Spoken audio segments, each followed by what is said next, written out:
안녕하십니까.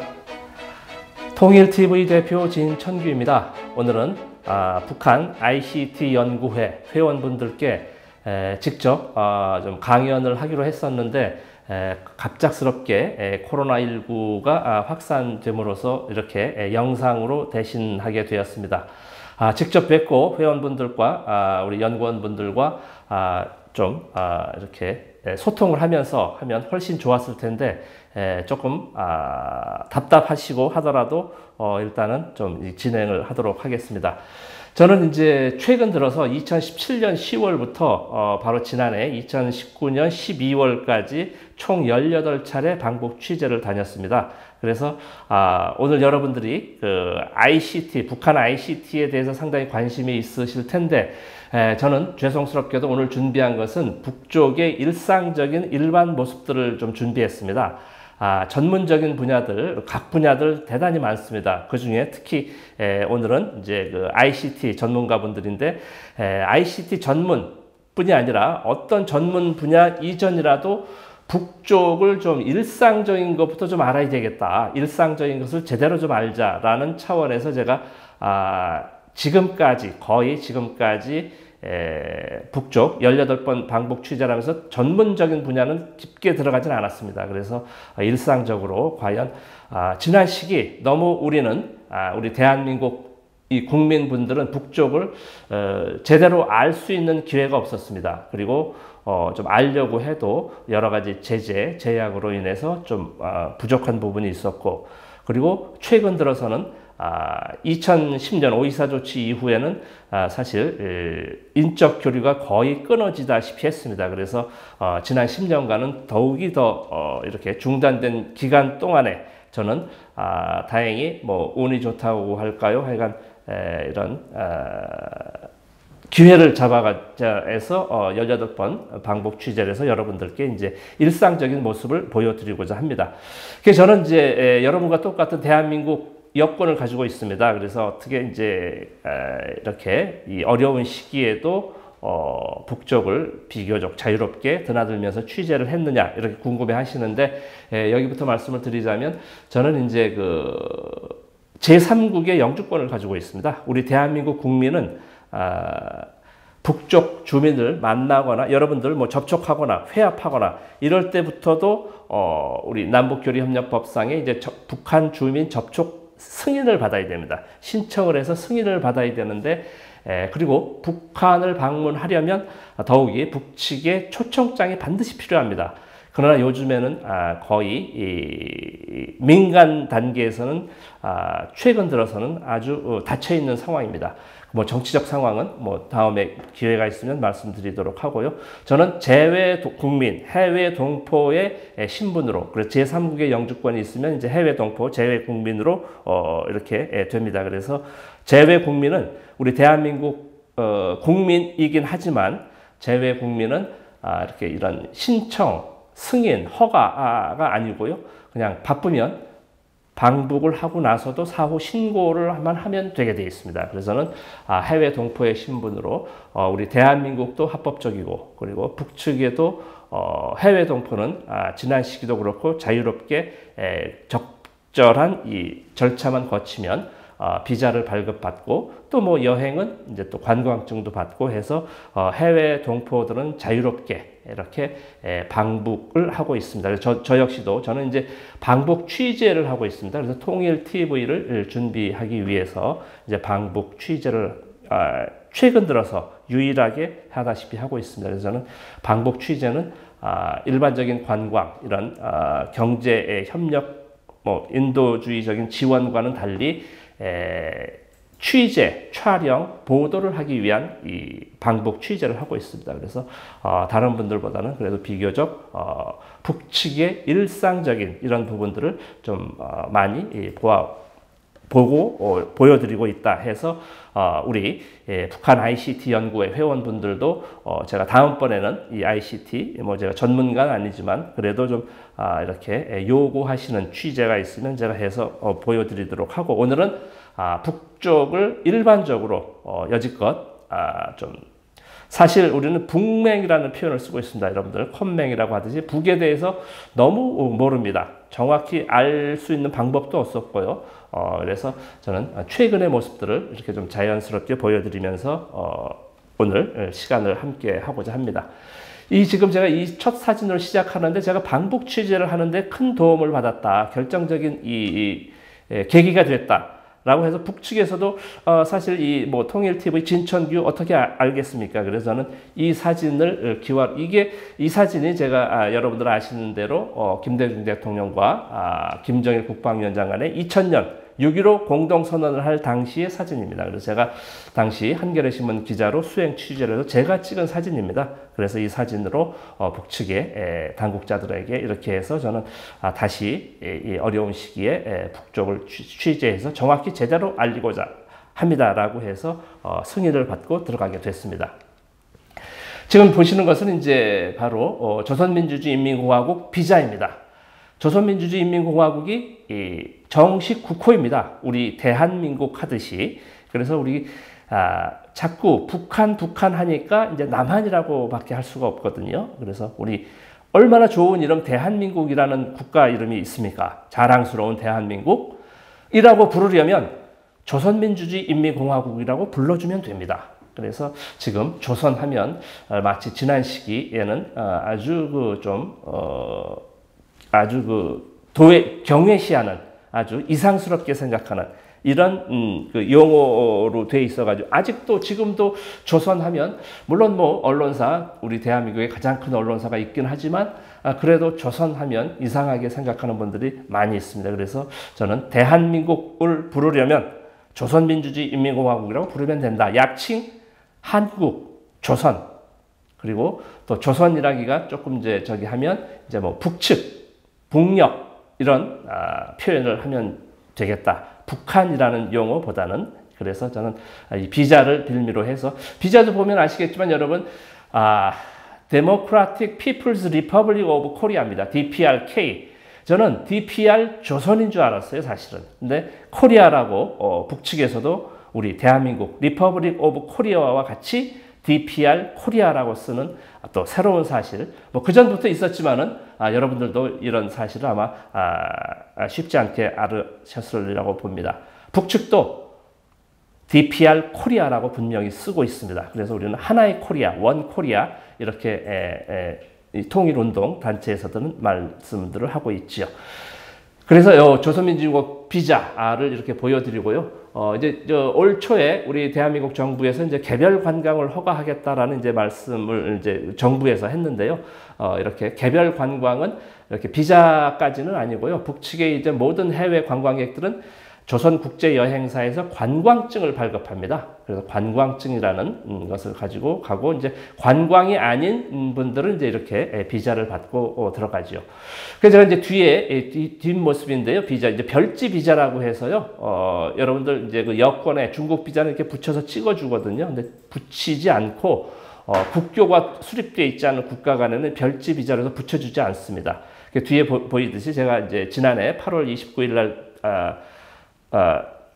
북쪽에 들어가서 9월 7일 날 이제 출국한 그 비자입니다. 그래서 들어갈 때 뒤에 스탬프에 찍고 나올 때 이제 세관에 이민국에서 출입국관리소에서 찍고 회수를 합니다. 그래서 제가 회수하기 전에 사진을 찍어서 여러분들께 보여드리는 과정입니다.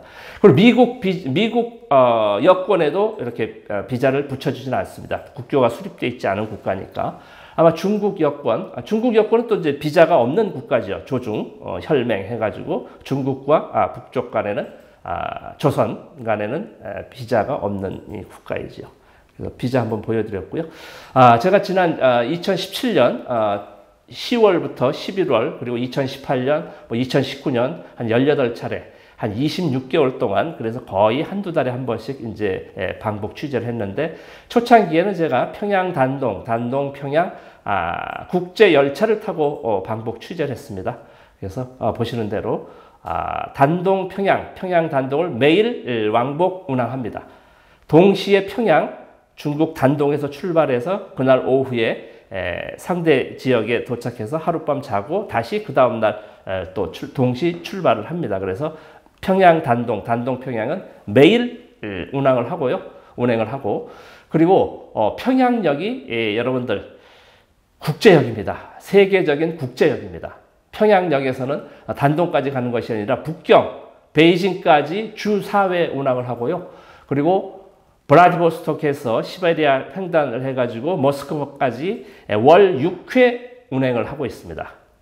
지금은 이제 코로나 전국으로 올 들어서는 다 국경이 이제 봉쇄됨으로써 했지만은 코로나 이전에는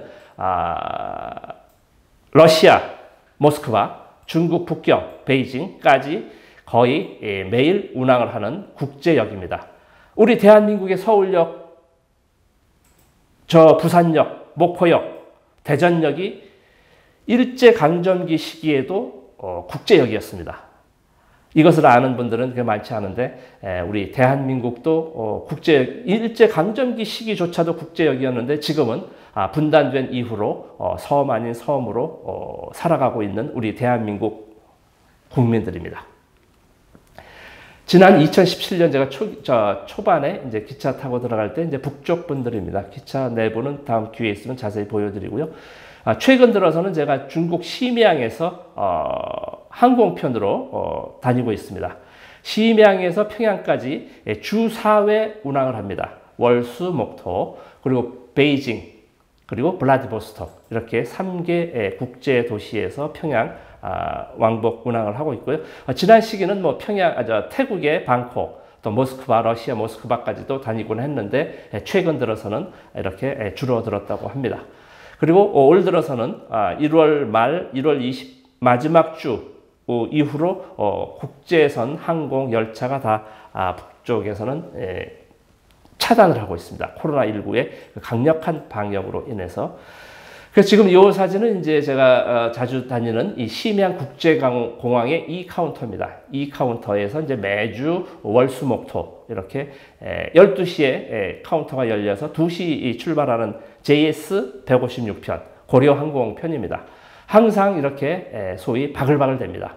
그래서 보통 이제 이 승객들의 이 좀 보면 한 70% 정도가 중국 관광객, 이렇게 이제 무역 일꾼들, 주로 관광객들이 대부분입니다. 그리고 한 20% 정도가 이제 소위 중국이 아닌 동남아시아, 유럽, 카나다, 오스트랄리아, 미국을 제외한, 일본을 제외한 이 세계 각국의 이 관광객들이 주로 있고요. 한 10%가 이제 북쪽 분들, 이제 무역 일꾼, 이런 외교 일꾼들, 이렇게 해서 저 같은 사람, 해외 동포 이런 식으로 해서 구성이 되어 있고요. 요즘에는 최근 들어서는 자리가 없습니다. 이 기차 역시도 마찬가지고요. 심양, 평양, 베이징, 평양, 블라디보스토크, 평양. 보통 오늘 가려고 하면 보통 한 2주, 길게는 3주 뒤에 밖에 예약을 할 수가 없습니다. 그러니까 최소한 2, 3주 전에는 예약을 해야 평양을 들어갈 수 있다라는 이야기가 되죠. 그리고 기차도 마찬가지입니다. 매일 중국 단동 평양, 그리고 주 4회 베이징 평양, 그리고 월 6회 모스크바 평양, 이 열차도 자리가 없을 정도입니다. 물론 이제 코로나 이전이지요. 앞으로 코로나 이후에는 아마 똑같지 않을까, 더 많아지지 않을까라는 생각을 해봅니다.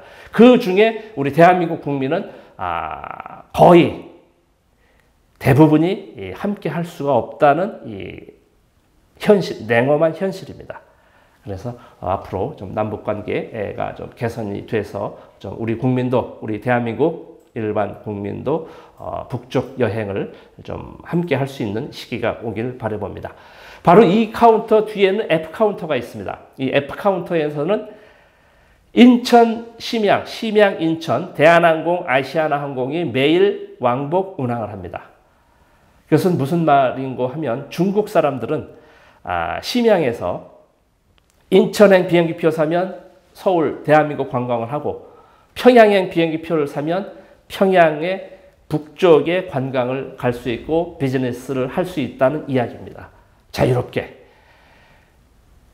대한민국 국민, 미국 국민, 일본 국적 국민만 제외하고는 북쪽의 비자, 관광증만 받으면 어느 분이라도, 어느 누구라도 자유롭게 관광, 비즈니스, 이런 학술, 토론을 할 수 있는 상황입니다. 우리 대한민국만 지난 분단 70여 년 동안 이렇게 섬 아닌 섬으로 이렇게 묶여 있는 이런 아주 그 답답한 현실입니다. 예. 바로 이제 고려항공 기내입니다. 지금 상당히 좀 낡아 보이죠. 전 뭐 낡은 것 낡았다고 합니다. 그리고 좋은 건 좋다고 하고, 북쪽이라고 지난 시기에는 무조건 좋다고 하면 국가보안법 7조 이적단체 고무 찬양죄라는 이 죄목으로 인해서 뭐 대동강 맥주가 맛있다, 뭐 이런 표현을 했다고 해서도 국가보안법 위반을 적용된 사례도 있고요. 그래서 어쨌든 지금 뭐 국가보안법을 논할 자리는 아니지만 하여간 좀 그런 엄연한 현실 속에 있다라는 것도 말씀을 드립니다. 고려항공 좀 오래돼서 낡았습니다. 최소한 제가 볼 땐 30년 이상 된 것 같아요. 지금 제재 국면에 이런 뭐 유엔 제재, 미국 제재, 뭐 중국까지 뭐 말할 수 없는 제재 속에서 뭐 얼마나 어렵겠습니까? 그래서 사실 이 달러 돈이 있어도 비행기를 사들여 올 수가 없는 지금 이 현실입니다. 뭐 나사못 하나, 북쪽 사람들 말대로 나사못 하나, 바늘 하나, 기름 한 방울 들어올 수 없는 물샐 틈 없이 지구상에서 역사상, 지구 역사상 최대의 이런 제재를 당하고 있다. 이런 말씀을 하고 있죠. 북쪽 분들은. 그래서 이 고려항공이지만 이제 승무원들이 출발하면서 자랑하는 자랑을 하지요. 우리 고려항공은 지난 70년 동안 단 한 번도 사고가 난 적이 없습니다. 여러분들 안심하시기 바랍니다. 이런 말을 해서 저도 뭐 좀 덜덜거리는 것 같아도 여러분들 걱정하시지 마시기 바랍니다. 명색이 이제 국제 항로입니다. 국제 항로라 이제 그 기내식을 줍니다. 기내식. 햄버거입니다. 평양에서 만든 것입니다. 아침에 평양에서 출발하고 이제 오후에 다시 심양에서 이제 평양으로 들어가니까. 저는 이제 좀 코로나 전국이라 강연도 이제 많이 없지만은 지난해까지만 해도 제가 방북 취재 아니면 주로 한국에서, 대한민국에서 소위 전국 각지로 강연을 많이 다녔습니다. 지난 여름에 초등학교에서도 한 예가 있습니다. 강원도 횡성초등학교에서 했는데 이 사진을 보더니 6학년 아이들이었습니다. 저 햄버거 맛대가리 없지요? 딱 이러는 거예요. 야, 저 순간 저 당황했습니다. 저 뭐라고 아이한테 얘기를 할까? 잠시 그냥 순간 멈칫하다가 학생, 왜 저 햄버거가 맛이 없다고 생각을 하냐고 하니까 저 북한 거니까 맛이 없다라는 거예요. 그래서 이제 온갖 생각에 만감이 교차하지 않을 수 없습니다. 얼마나 우리가 우리 아이들한테, 학생들한테 제대로 가르쳐 주지 못했으면 이 햄버거조차도 맛이 없다라고 이 아이가 생각을 하겠느냐. 보니까 북한 하면 무조건 못 되고 못 먹고 못 입고 못 살고 그냥 부정적인 견해가 완전히 쌓여 있는 겁니다. 제가 그랬습니다. 음식은 먹어봐야 맛을 안다. 먹어봐야 맛을 알지 먹기도 전에 맛이 있다 없다는 좀 생각이 바르지 못한 것 같다. 제가 혼내는 차원이 아니고 그렇게 생각하지 않으니까 그런 것 같네요. 그렇게 해서 제가 달래가면서 이야기를 했습니다. 음식은 먹어봐야 맛을 안다. 이렇듯이 북한 거라고 다 맛이 없는 것이 아니다. 물론 맛이 다 있지도 않겠지만은 그리고 특히 음식은 먹는 사람에 따라서 다 다르다 맛이, 입맛이. 그래서 그 아이한테를 뿐이 아니고 제 선생님들이 잘못이고 제 잘못이다라고 다 얘기를 했습니다. 제대로 가르쳐 준 적이 없습니다. 제대로 알려준 적이 없고 지금 보면 거의가 다 왜곡되고 아주 정말 비난 아닌 비난에 거의가 휩싸여져 있습니다. 그래서 지난 시기 고난의 행군 시기에 굶어 죽던 이야기를 아직까지도 하고 있고 지금 얼마나 세월이 지났는데도 그래서 저는 지난 시기 북쪽도 인정을 합니다. 고난의 행군 시기에 많은 사람들이 사실 이렇게 그런 참담한 경우를 겪었다라고 이야기를 하고 있습니다. 그러나 지금은 아닙니다. 지금은 아니 적어도. 그래서 여러분들 쉽게 접할 수 있는 이런 종편, 일부 종편의 뭐 이런 프로그램들, 뭐 이런 분들 보면 아직도 굶어 죽고 이런 고난의 행군 시기를 말씀을 많이들 하시는데, 실제로 지금의 모습은 그렇지 않다고 저는 단언을 할 수가 있습니다. 그래서 아이들조차도 이렇게 햄버거, 이런 편향된, 이런 왜곡된 이 지식을 심어 주어서야 되겠습니까? 아무리 북쪽이라고 하더라도 정확히 제대로 알려주자라고 하는 것이 저의 일관된 생각입니다. 그래서 그 다음번에 갔을 때는 제가 이 햄버거를 까뒤집어서 이렇게 보여드립니다. 전 맛있게 먹었습니다. 그리고 북쪽의 평양에 이 맥도날드, 롯데리아, 버거킹 없습니다. 이것은 곧 정크푸드, 냉동식품이 없다는 소리입니다. 그래서 북쪽에도 뭐 별무리 카페 이따도 나오겠지만은 뭐 이탈리아 요리 전문점, 서광 식당, 모란봉 식당 등 이런 햄버거, 피자 이런 서양 요리를 하는 곳이 제법 있습니다. 그래서 저는 이 소고기, 다진 소고기, 토마토, 치즈, 양상추 있는 이런 햄버거를 저는 맛있게 먹었다라고 말씀을 했습니다. 지금 보면 이게 바로 이제 고려항공을 타고 이 압록강 상공을 넘어가는 장면입니다.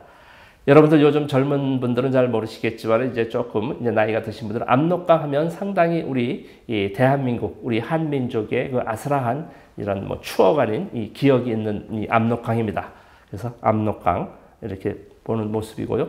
바로 요 가운데 큰 섬이 이 위화도라고 합니다.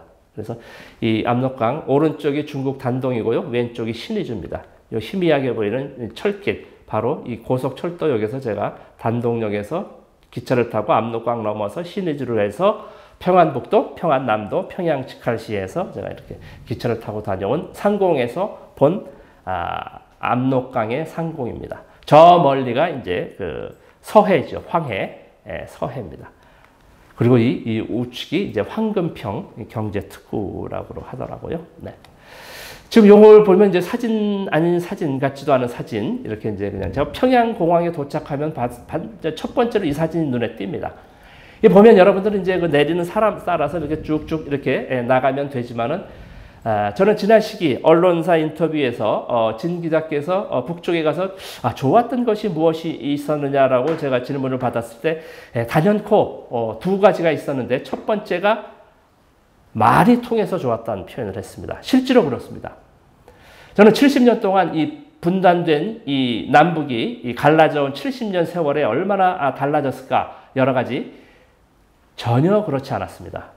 여러분들도 이제 관광이 재개되고 이렇게 하면 느끼실 수 있을 겁니다. 금방 가까워집니다. 말이 통하는 우리는 한 민족입니다. 문재인 대통령께서 그러지 않았습니까?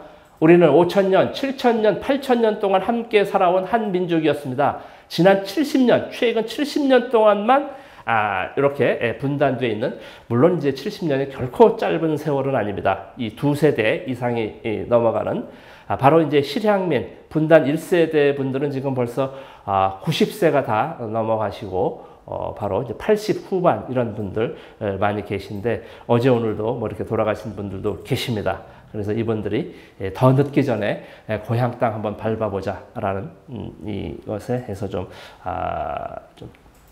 얼른 좀 이런 분들 좀 내 태가 묻힌 내 부모님의 묘에서 술 한잔 올려드리고 죽고 싶다라는 인간 본연의, 이것이 바로 가장 인권의 기본이 아닌가라는 생각을 하고 있습니다. 갑자기 이게 인권까지 나왔는데, 어쨌든 이산가족 분들 더 늦기 전에, 오늘도 돌아가시는 분이 계십니다. 이 순간에도 이분들의 이 정말 이 철천지 한을 정말 돌아가시기 전에 좀 이루어질 수 있는 날이 오기를 기대해 봅니다. 말이 통해서 좋았다라는 말씀을 드려서, 보십시오. 도착, 출구 오른쪽, 입국 수속 오른쪽. 물론 뭐 다 사람 따라가면 되지만 제가 상징적으로 평양공항에서의 이 아주 반가운 장면이라 한 장 여러분께 소개해 드립니다. 여기가 바로 이제 이 국제공항은 인천공항이나 평양공항이나 뭐 심양공항, 북경공항, LA공항, 뭐 워싱턴공항 다르지 않습니다. 그러니까 규모는 다를지언정 이 시스템은 똑같다는 말씀이죠. 1층은 이제 도착이고, 이제 2층 내지 3층은 이제 출국하는 곳입니다. 바로 1층에 이렇게 하면 바로 이제 이 출입국 관리소 요원입니다. 그래서 이분들이 물어봅니다. 저는 이제 대한민국 여권이니까 이분들도 좀, 이것도 남조선 여권이네 하면서 좀 이렇게 신경도 쓰시는 바가 없지 않아 있겠지만은, 이제, 비자를 보면 이제 다 나와 있지만은, 진 선생님 어떻게 오셨습니까? 이렇게 말로 물어봅니다. 그러면, 저 이번에 취재 왔습니다. 어디 가십니까? 이번에는 저 개성과 판문점 해서 이렇게, 뭐, 구월산 등 해서 이렇게, 황해도 지역 취재합니다. 또 다른 때는 뭐 강원도 원산 그리고 금강산 뭐 이렇게 해서 강원도 지역 취재를 갑니다. 그러십니까? 예, 건강하게 잘 다녀오십시오 하고 도장을 꽝 찍어줍니다. 얼마나 편합니까? 말이 통하니까. 그러니까 여러분들 하나도 걱정 안 하셔도 됩니다. 말이 통해서 정말 좋습니다. 바로 평양공항 2층의 출국장입니다. 와이파이가 된다는 이 표시가 있어서 제가 반갑게 사진 찍어서 여러분께 보여드립니다. 이제 제가 그리고 이제 지난 시기 인터뷰에서 그리고 가장 변화된 모습이 무엇이었느냐라고 또 질문을 했을 때 제가 두 가지 이 답변을 했습니다. 두 가지가 있다. 제일 첫 번째가 저는 자동차가 많아졌다. 지난 2000년 6.15 정상회담 시기에 평양 방문했을 때는 사실 그렇게 국가 행사이기도 했지만 자동차가 그렇게 많지는 않았다는 느낌이었습니다.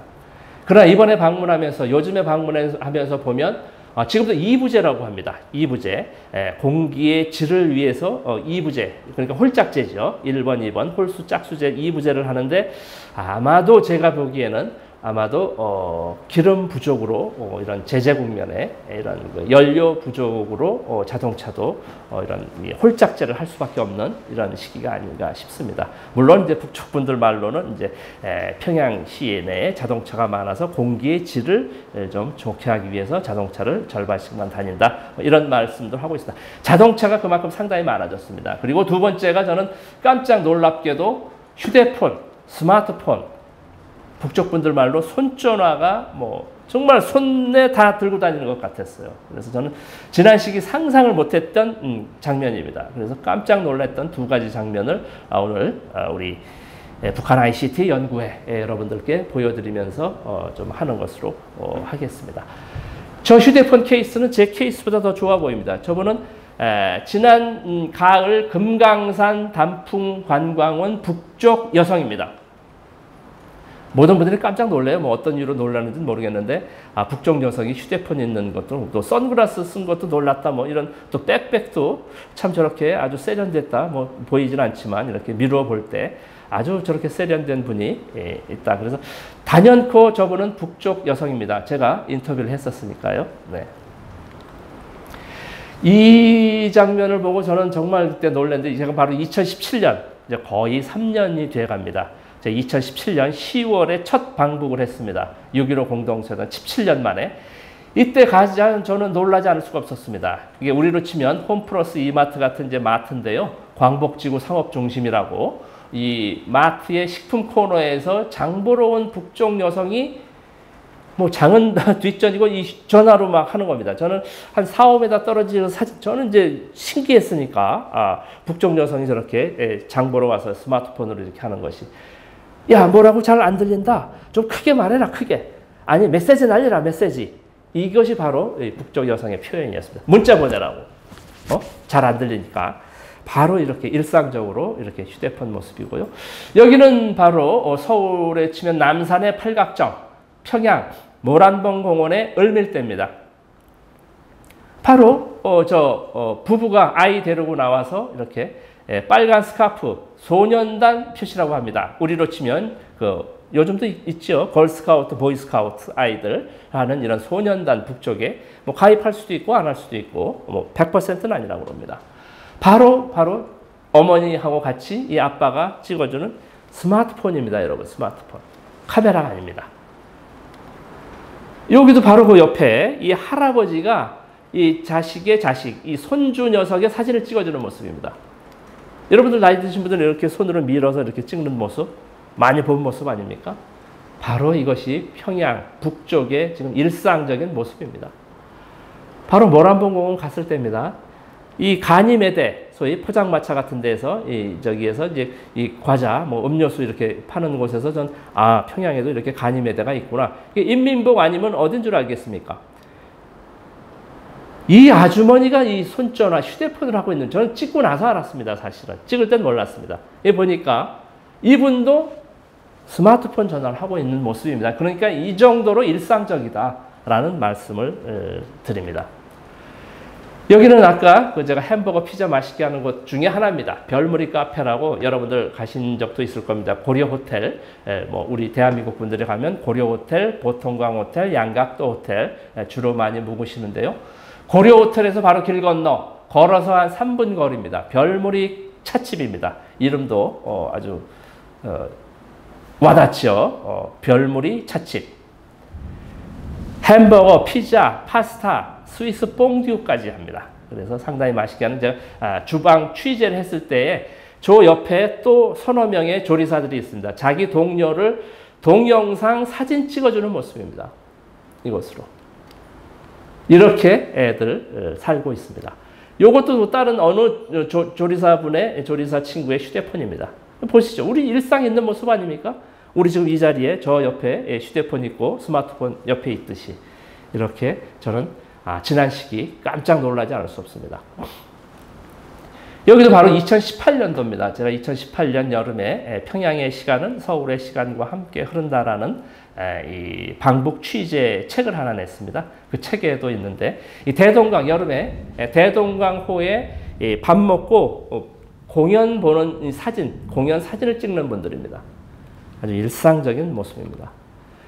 여기는 제가 이제 지하철역 앞입니다. 여명거리에 지하철역 앞에 있는데 사람들 찍었는데 사실 나이 드신 분들은 이제 가만히 확대해 보니까 이 투지폰, 접었다 폈다 폴더폰입니다. 우리도 아직 있죠. 뭐 011, 017 이제 다 없어져 가지고 접었다 폈다.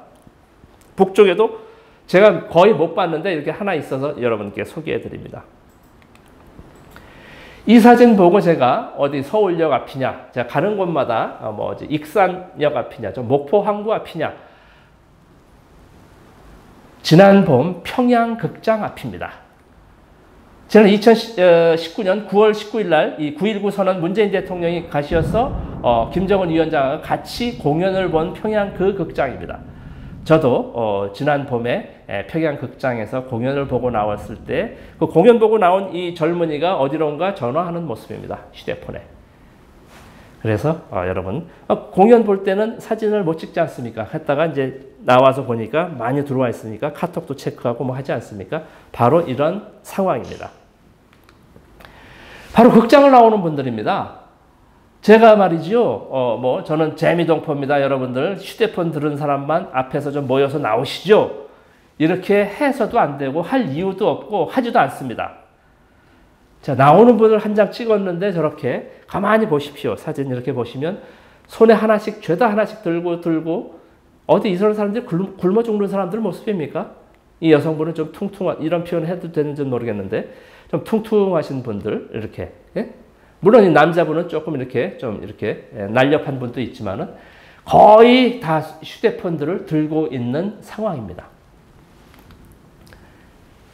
금강산 관광원 북쪽 분들이 구령폭포 앞에서 사진 찍는 모습입니다. 이날은 비가 와가지고 머리가 다 새행지 머리임에도 불구하고 이거 보세요. 세로로 쫙 해가지고 각 잡아가지고 야 여기 한 장 잘 좀 찍으시오 라고 하면서 이렇게 하는지 뭐 다 말이 통하니까 다 들리지요. 저는 구령폭포 앞에서 저렇게 찍는 모습입니다. 이분은 또 어디서 셀카봉을 구했는지 뭐 혼자 주절주절 대면서 여기는 뭐 단풍이 아름답습니다. 뭐 어디 앞입니다. 뭐 하면서 쭉 거의 유튜브 없는 거로 알고 있거든요. 한데 어쨌든 뭐 저렇게 하고 있습니다. 이거 많이 본 모습 아닙니까? 저 단풍을 배경으로 해서요. 이렇게 셀카라고 찍고 있는 분들입니다. 여기는 아까 그 배식당의 그 배입니다. 배까치입니다. 그 대동강반에 젊은 남녀가 이렇게 팔짱 끼고 이렇게 데이트하면서 오는데 북쪽에 장유유서가 아직도 좀 남아 있습니다. 제가 보니까 머리도 희끗희끗하고 나이도 들어보는 사람이 사진 찍으니까 당신 왜 찍어 뭐 이렇게까지는 안 하고 팔짱을 좀 놓으면서 제 앞을 이렇게 좀 개면적인 이 여성 모습을 보면서 자기 휴대폰에 문자 보는 척 하면서 가는 모습입니다. 이 장면이. 이해가 되시죠? 이 사진이. 예. 이렇게. 저 휴대폰 보세요. 하얀 바탕에 뭐 저보다 더 세련된 저 스마트폰이에요. 저 어디 제품인지는 모르겠는데. 제품을 또 많이 물어봅니다. 제가 다니면서 보면. 저게 어디 거냐? 단연코 삼성 갤럭시, 아이폰 없습니다. 그것은 반입 금지입니다. 소위 대한민국, 미국산은 반입 금지고요. 주로 80%가 조선산입니다. 북쪽 산입니다. 아리랑, 은하수, 보통강 등이 있고요. 그리고 중국제들이 좀 한 20, 30% 있는 것으로 제가 설명을 들었습니다. 저기 보시죠. 이거 어디 이 어린이 이 놀이터, 아파트 단지. 저는 전국 각지 강연 가는 곳마다 다 이야기를 합니다. 자기 동네 어디 어린이 놀이터 아닙니까? 저 젊은 여성이 저 조금 나이 한두 살 더 먹은 이 아이를 쳐다도 안 보고 원래 내리사랑이라고 막내 아이들이 그냥 좀 작은 애 보고 여기 봐라 자 사진 찍자 하면서 아주 뭐 그냥 뭐 정말 그냥 아이한테 그냥 속말로 환장을 하는 거예요. 이렇게 요즘 젊은 엄마들 이렇지 않습니까? 북쪽의 젊은 엄마들도 이렇습니다. 예, 스마트폰.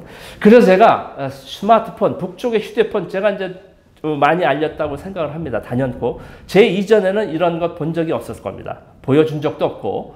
그래서 지난 가을 2018년도일 겁니다. 벌써 이제 횟수가 바뀌었는데 2018년 정기국회 예산결산위원회 어느 의원이 이 통일부 장관한테 질의를 했다고 그래요. 아마 기사 검색해보면 나옵니다.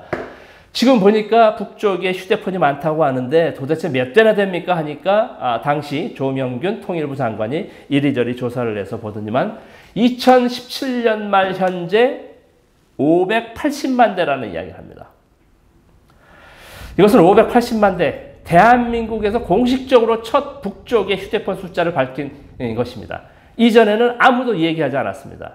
누구도 이야기한 적이 없습니다. 이것이 북쪽의 스마트폰 숫자가 무슨 국가 기밀이 되는지 국가 안보에 얼마나 영향을 주는지는 모르겠지만은 이 북쪽의 정보를 이렇게 가지고 있는 사람들은 알리질 않은 것이지요. 누구도 물어보지도 않았고. 그러니까 이게 얼마나 우리는 그동안 이 단적인 예를 들어서 제가 말씀을 드리는 것입니다. 이것뿐이겠습니까? 이 수만 가지, 수만 가지 중에 하나의 예입니다. 휴대폰 숫자. 우린 제가 여러분들께 이렇게 알리기 전에는 몰랐습니다.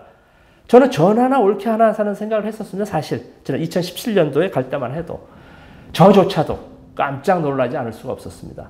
이 모든 상황이 변해져 있습니다. 그러나 우리는 지난 30년 전, 40년 전, 심지어 60년 전 이전의 상황에서 헤어나지 못하는 분들, 그리고 그러한 이 시각에서 벗어나지 않는 분들이 지금도 우리 대한민국에 상당히 많이 계십니다. 그래서 저는 그렇게 왜곡되고 지난 시기보다는 가장 최근에 지금 과연 북쪽의 주민들이, 북쪽의 인민들이 무슨 생각을 하고 무엇을 필요로 하고 무엇을 추구하는가를 아는 것이 저는 중요하다고 생각을 합니다. 마찬가지로 북한 ICT 연구회 분들도 북쪽의 ICT에 대해서 궁금해하고 연구를 하시려고 하는 것 아니겠습니까? 그러나 그럴 방법이 없고 기회가 없었습니다. 그래서 국가보안법, 국가안보를 해치지 않고 그리고 UN 제재, 미국 제재를 해치지 않는 선에서는 좀 교류 협력을 하자, 추진해보자 라는 것이 통일TV에서 추구하는 바이고 지향하는 바입니다. 그래서 얼른 우리 민족끼리 말이 통하는 우리 남과 북, 북과 남, 우리 각 분야입니다. 우리 대한민국의 ICT 연구회 회원분들, 북쪽도 얼마나 ICT가 발달되어 있겠습니까? 그 핵무기를 개발하고 대륙간 탄도 미사일을 개발한 나라 아닙니까? 그러한 기술력, 기술을 주진 않겠지만 이렇게 해서 얼마나 협의, 교류해서 이런 것으로 나간다면 얼마나 좋겠습니까? 예, 이 부분은 또 설명이 긴데 다음 기회에 또 설명을 드리도록 하겠습니다. 이 부분도 또 깁니다. 이 아이들이 중학교 2학년입니다, 사실. 북쪽의 중학교 2학년 아이들도 제 할 소리 다 한다. 제가 사진을 찍으니까 제가 왜 자기네들 사진을 이유 허락 없이 찍었냐고 좀 항의하는 저 모습에 제가 20분 동안 저 학생들한테 아주 시달림을 받았습니다. 그래서 왜 자기 사진을 허락 없이 찍었느냐. 그래서 이것도 다 참 가슴 아픈 내용이 있는데요. 그래서 이제 안내원 이야기가 제가 그래서 우리 진 선생님, 진 기자님 이렇게 안내를 다닙니다. 아이들이니까 이 정도 선에서 끝나지 어른들이면 아마 큰 봉변을 당합니다. 왜? 저는 누가 봐도 남조선 남쪽 기자 아닙니까? 뭐 재미동포라고 써 있습니까? 어디 뭐 제일동포라고 써 있습니까? 누가 봐도 대한민국 우리 한민족 남조선 기자 남쪽 기자로 보는데 남쪽 기자들에 대한 이 불신의 이 반론하는 것입니다. 이 중학교 여자 중학교 아이들조차도 만약에 제가 이 얼굴이 시커멓거나 얼굴이 하얗거나 뭐 코가 엄청 커서 눈에 띄는 외국인이었다고 치면 저 아이들이 say hello 하면서 웃으면서 사진을 찍어줬다는 겁니다. 가슴 아픈 현실입니다. 저 남조선 기자가 또 어떻게 우리를 왜곡해서 비방하는 이것으로 쓸까봐 사진을 지워달라고 얘기하는 것입니다. 그래서 아이들뿐이 아니고 북쪽 인민들, 북쪽 주민들은 이 남쪽 언론에 대해서 상당히 불신하고 아주 불신을 넘어서 아주 아주 싫어합니다. 싫어하기 곱하기 한 100은 될 것 같아요. 정말 싫어합니다. 왜? 제대로 보도하지 않으니까요. 아주 비틀리게 아주 극히 일부를 가지고 전부 있냐. 예를 들면 뭐 살림집이나 이런 데 유리창이 깨질 수도 있고 이렇게 할 수도 있는데 그 깨진 금간 것만 찍어가지고 남조선 기자들은 마치 북쪽의 모든 이것들이 다 이렇게 부족하고 깨지고 이런 것으로 이렇게 왜곡 보도를 한다. 단적인 예지만은 이래서 대한민국 언론, 남쪽 언론을 그렇게 기피를 하고 그런 것이라고 얘기를 들었습니다. 그래서 진천규 선생을 초청하는 것은 정확히 제대로 보여주라. 우리 체제 선전을 해달라는 것이 아니다. 바로 그런 부분입니다. 그래서 제가 아까 이 사진을 그냥 넘어가는데 조금 말씀드리자면 얘가 만수대 언덕에 높이 모신 이 김일성, 김정일 대원수님의 동상이라는 표현을 하는 장소입니다. 이것이 여러분들 세계적인 이 관광 사이트에서 100대 가볼 만한 곳 중에 한 곳이라고 합니다. 어쨌든 이곳인데 이 보면은 이 북쪽에 이 김일성, 김정일 그 원수님들 그분들의 표현에 그 두 분의 동상 뭐 사진이 곳곳에 있습니다. 제가 뭐 수만 개라고 하는데 저는 전혀 그렇게까지는 아니고요. 도시에 그러니까 예를 들면 개성에 저렇게 큰 동상이 이렇게 모셔져 있고 뭐 원산에 또 저렇게 하나 모셔져 있고 큰 대도시 도시 정도에 있고 이렇게 또 있지요. 그렇게 뭐 동네마다 있을 이유가 있겠습니까? 그래서 어쨌든 평양에도 이런 그 동상 이런 분 모신 것은 저거 한 곳입니다. 그리고 이제 모자이크라고 그래가지고 이제 이렇게 벽화 같이 있는 곳은 제법 있지요. 그래서 북쪽에 취재를 할 때 가장 주의사항 중에 첫 번째가 바로 저 원수님들, 이 지도자의 저런 영상을 취재했을 때 훼손하지 말아달라는 게 첫 번째 요구사항입니다. 훼손하지 말아달라. 저렇게 전신을 보여주든지 아니면 그래서 아예 찍지 말아달라기를 원합니다. 오히려 찍어서 보여달라면 그게 체제 선전이 되지 않겠습니까? 그것이 아닙니다. 오히려 자기네들 북쪽 주민이 아닌 분들은 뭐 아무렇지도 않게 생각할 수가 있으니까 막 훼손하고 막 이렇게 되기 때문에 오히려 그 가장 아주 주의를 하고 신경을 쓰는 부분입니다. 그래서 제가 참고로 보여드리는 것입니다. 이것을 내달라는 것이 아니라고 냈을 때 훼손하지 말아달라. 저렇게 뭐 가운데 댕강 자른다든지 뭐 이렇게 하지 말고 전신을 다 보여주라. 보이려면은 이런 예를 들려고 제가 하나 보여드렸습니다. 그 자동차가 많아졌다고 하는데 대표적으로 택시의 장면을 몇 장면 보여드리고 하도록 하겠습니다. 이 보면 말이죠. 제가 바로 묵는 이 평양 호텔입니다.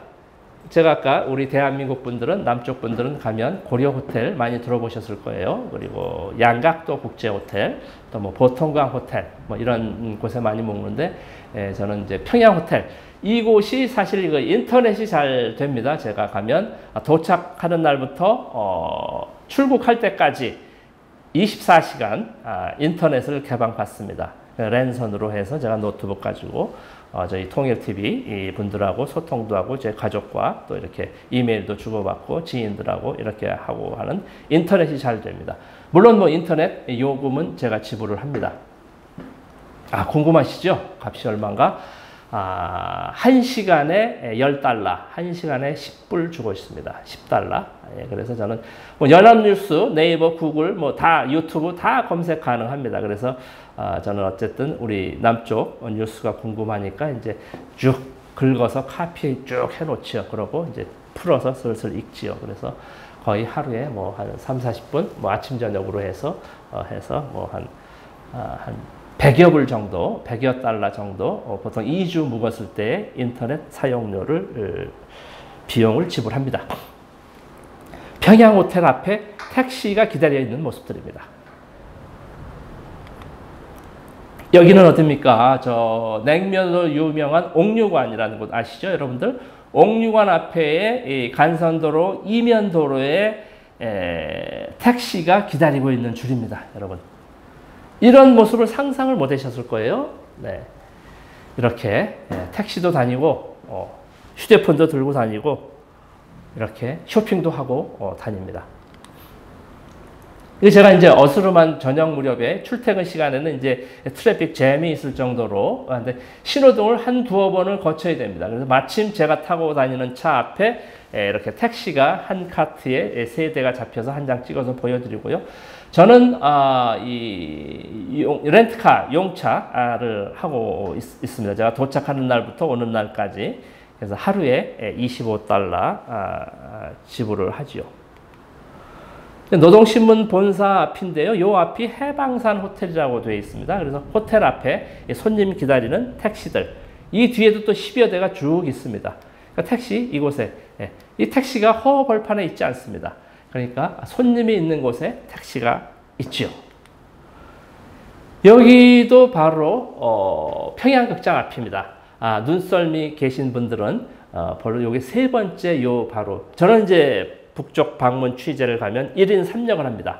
사진 찍어야죠. 또 동영상, 요즘 TV하고 하니까 동영상 찍어야죠. 또 몇 마디 이름이라도 받아 적어야죠. 뭐 간단한 인터뷰라도 해야죠. 바로 평양극장 앞에서 3장째 보여드립니다. 여러분 기억하실 거예요. 첫 번째 젊은 청년이 휴대폰 전화한 모습. 그리고 문으로 나오는 한 7, 8명이 쭉 나오면서 바로 그 평양극장 앞에 나오는 날입니다. 그러니까 평양 이 택시 기사분들은 아는 거예요. 오늘 한 3시쯤에 평양극장에서 공연이 끝나니까 한 2,000명 손님이 나오니까 손님이 있겠거니 하고 20, 30대가 쫙 몰려있는 이 장면입니다. 이 택시 모습들. 이해가 되십니까? 똑같습니다, 여러분들. 손님이 있는 곳에 택시가 있고. 그래서 제가 택시 참관을 해봤습니다. 이게 보면 제가 굳이 말씀드리려고 하지 않았는데 이제 거의 이제 1시간 마무리가 돼 가는데 제가 이제 뭐 대놓고 저에 대해서 뭐 이렇게 비난하는 사람은 없는데 이 댓글, 숨어서 뒤에서 댓글은 진짜 어마무시하게 많이 달죠, 여러분들. 뭐 심지어 우리 대한민국 대통령 가지고 뭐 빨갱이 문재인 뭐 물러나라 뭐 어쩌고 뭐 지난 8월 15일도 아주 어마무시한 말을 하는 사람인데 뭐 저에게 무슨 말을 못 하겠습니까만은 어쨌든 예를 들어서 이제 택시 모습을 보면 저 불구죽죽한 저 재미동포랍시고 저 놈이 가가지고 말이야 제가 있는 그대로 말씀드릴게요. 북한 놈들 말이야 저거 쎄 빠지게 노동 쳐서 월급 몇 푼이나 받는다고 저거 택시를 저거 북한의 대중교통이라고 그러느냐 저거 말도 안 되는 소리 하고 있다 저거 불구죽죽한 저 재미동포랍시고 저 놈이 가가지고 북쪽 체제 선전하고 있다. 저거 특권층이나 외국인이나 타는 택시를 갖고 저렇게 대중교통이라고 다닌다고 하는데 한마디도 맞는 말이 없어요, 여러분. 그분들은 그러잖아요. 그러니까 숨어서 얘기하잖아요. 대놓고 토론을 좀 했으면 좋겠어요, 제가. 저는 가서 보고 사진을 찍고 와서 여러분들에게 보여드리는 것입니다. 그 사람들은 70년 동안 가본 적이 없는 사람들이에요. 이 얘기를 엉뚱한 소리나 들고 앉아있고. 그러니까 그렇게 사실 꿈속에서 사는 사람들과 무슨 이야기를 어떻게 해야 되겠습니까, 여러분? 그러니까 저는 정확히 제대로 알자. 아니, 지피지기면 백전백승이라 적을 알고 나를 알아야 이게 되는 것이 뭐 적이란 표현이 좀 뭐하지만은 상대를 알아야 이게 무슨 대안도 나오고 대책도 나오지 않겠습니까, 여러분? 정확히 알아야 있는 그대로 알아야 30년 전, 40년 전에서 허우적대고 있어봐야 뭐 하겠습니까? 거의 자기 만족밖에 더 되겠습니까? 현실은 저만큼 가 있는데. 그래서 저는, 우리 북한 ICT 연구회 회원분들, ICT도 중요하지만, 그래서 일반적인 것부터 하고자 해서 오늘 이렇게 시간을 갖고 있습니다. 그래서 제가 택시 한번 인터뷰를 해봤습니다. 하니까 기사분하고 기사 선생, 이제 선생이라는 호칭이 가장 이제 무난합니다. 여러분 방북해 보신 분들 아시겠지만 기사 선생 손님이 하루에 몇 명이나 어떻게 탑니까? 하니까 보통 뭐 4, 50명 봉사를 합니다. 이런 표현을 해요. 이분들은 봉사를 한다는 표현을 합니다. 어쨌든 이제 서비스업 하는 분들은 모두가 봉사를 한다 표현합니다. 음식점에 이 봉사원입니다. 그래서 봉사원, 판매원, 봉사원, 뭐 계산원 뭐 이런 표시가 있죠. 봉사를 한다 표현을 합니다. 그래서 버스에도 보면 이 대중교통 인민을 위하여 복무함입니다. 그러니까 인민 대중을 위해서, 시민 대중을 위해서 봉사를 한다 이런 그 직종을 이제 배당받은 거죠. 택시 역시도 마찬가지입니다. 또 어느 분은 물어봅니다. 택시가 개인 택시입니까? 회사 택시입니까? 하는데 북쪽은 다 국가입니다. 국가. 주식회사가 없습니다. 물론 외국인 합영 회사는 있습니다. 외국인 투자로. 그렇지 않고 북쪽 내국인의 이런 회사는 없습니다. 모두가 국가기관입니다. 그래서 택시 역시도 어느 기관에서 운영을 하는 것입니다. 개인 택시는 1도 없고요. 여러분들 요즘 애들 표현대로 1도 없습니다. 그리고 다 회사 표시가 되어 있으면 그것도 어느 기관에서 관리 운영을 하는 것으로 보면 됩니다. 그러니까 택시 기사 이분들은 내가 손님 50명 태웠다고 내 수입이 더 늘어나고 한 명도 못 태웠다고 수입이 줄어나는 구조가 아니라는 것입니다. 이것은 우리 자본주의, 대한민국 시장 경제의 그런 논리지요. 북쪽에서는 다릅니다. 그래서 어느 회사 40명에서 50명 봉사를 합니다. 그럼 어느 분이 주로 탑니까? 하니까 기가 막힌 답변을 하는 겁니다. 여러분 어떤 답변이 왔을까요? 공화국에선 말이죠. 북쪽 사람들이 이 우리나라를 표현할 때 보통 공화국이라는 말을 제일 많이 씁니다. 조선민주주의공화국의 약칭이라는 분도 있고 공화국, 그리고 우리나라라는 말 또 우리나라 또 같이 또 제일 많이 씁니다. 우리 한민족이니까 우리나라라는 말 같이 많이 쓰고요. 그리고 조선이라는 말도 씁니다. 조선에서는 그리고 조국이라는 말도 상당히 많이 씁니다. 그래서 이 네 가지 말을 주로 혼용을 하는데 주로 공화국. 뭐 여러분 강철비 요즘 나온 영화 보면 많이 나오죠. 뭐 사랑의 불시착에서도 나왔었고 공화국에선 말이죠. 북한에선 말이죠. 버스나 지하철은 정해진 정류소에서만 섭니다. 그러나 우리 택시는 말이죠. 손님이 몸이 불편한 사람이나 몸이 불편한 손님이 타거나 또 어디서 장 보고 짐이 많은 사람들이나 이 짐을 많이 갖고 버스 타고 지하철 갈아타고 뭐 이렇게 하기가 어려우니까 그런 분들, 그리고 지방에서 올라와서 이 평양, 이 도시, 그 현지의 지리를 잘 모르는 사람들, 외지에서 와서 지금 지리를 잘 모르는 사람들, 그리고 또 빨리 가고자 하는 사람들.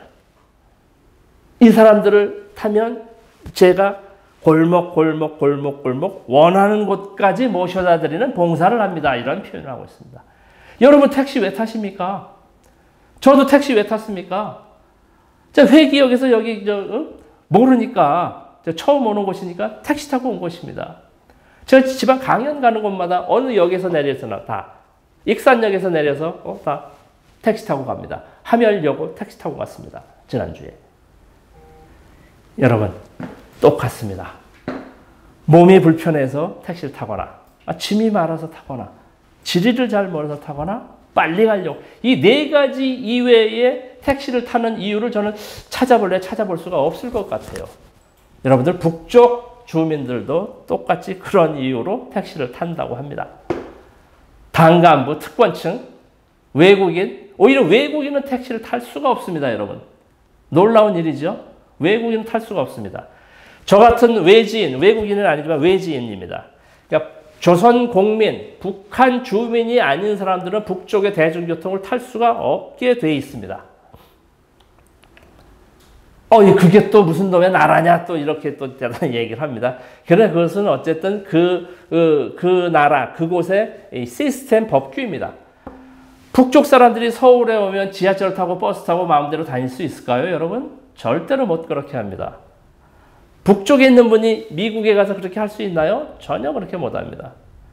유엔 대표부 있는 뉴욕 분들도 반경 20마일을 벗어나려면 4주 전에 국무부 허가를 받아야 됩니다. LA 한인타운에 북한 대사관 분들이, 대표부 분들이 오려면 4주 전에 신고를 해서 허락을 받아야 국무부 요원들하고 함께 올 수가 있는 것이 미국의 법입니다. 100% 같은 이 적용을 할 수는 없지만 각각의 시스템 법이 있는 것으로 이렇게 이해를 하시면 크게 오해가 없을 것으로 보여집니다. 70년 동안 갈라져 살아왔는데 얼마나 다르겠습니까? 저는 뭐 동질성을 회복하자. 물론 좋지요. 당연히 해야 되죠. 그에 앞서서 70년 동안 서로 다르게 가장 첫 번째가 정치 체제가 다르게 살아오지 않았습니까? 그리고 우리 일상생활인 경제 체제가 아주 다른 지구상에서 유일하게 남은 조선민주주의인민공화국 사회주의 강국 건설을 하자고 하는 지금 조선 한 군데 남았습니다. 뭐 중국, 베트남, 저는 사회주의를 표방을 할지는 몰라도 구체적인 그런 진정한 사회주의는 아니라고 보고 있습니다. 어쨌든 제 표현이 좀 그렇지만은 북쪽 자체의 북녘 자체의 사회주의 유일한 지구상에서 유일하게 남은 국가라고 저는 보고 있고요. 그리고 그 나머지에 뭐 천병으로 살아온 자본주의의 끝 아닙니까? 우리 대한민국은 미국을 비롯해서 어떻게 갖기를 바라겠습니까? 많이 다릅니다. 그러나 말이 통하면서 우리는 그것을 극복할 수가 있다고 보는 것입니다. 그래서 저는 이질성을 수용하자. 북쪽이 서로 북에서 남이, 남에서 북이 맞다 틀리다가 아닙니다. 옳고 그런 것이 아닙니다, 여러분. 다른 것입니다. 다르다. 얼마나 다르겠습니까? 70년 동안. 그래서 우리 이 과학자, 우리 북한 ICT 연구회, 우리 이 연구회 분들부터 그래도 뭐 정치 사상적으로, 경제적으로 좀 떨어진 과학이라는 이 특정 전문 분야니까 오히려 더 이야기가 더 통하고 할 것으로 보고 있습니다. 그래서 더 이상 적대시하지 않고 이렇게 왜곡하지 말고 증오를 넘어서서 우리 말이 통하는 우리 남과 북, 북과 남, 우리 한 민족입니다. 지금 이제 통일부 장관도 좀 이렇게 교체가 되고 해서 하지만은 아직은 이 남북 정세가 좀 답답한 현실입니다. 그래서 전국 현실은 또 다음 기회가 되면 제가 나름대로 또 한번 말씀드릴 기회가 있을 것 같고요.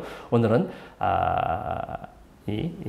북한 ICT 연구회 회원 여러분들 영상 강연이라 저도 참 이렇게 카메라 앞에서 하려니까 좀 어떻게 좀 이렇게 불편하지 않으셨는지 모르겠는데요. 좀 이렇게 자연스럽진 못합니다, 사실. 그래서 어찌됐든 이런 열악한 코로나19 뭐 이런 상황에서 이렇게 또 해주신 우리 최현규 박사님 감사드리고요.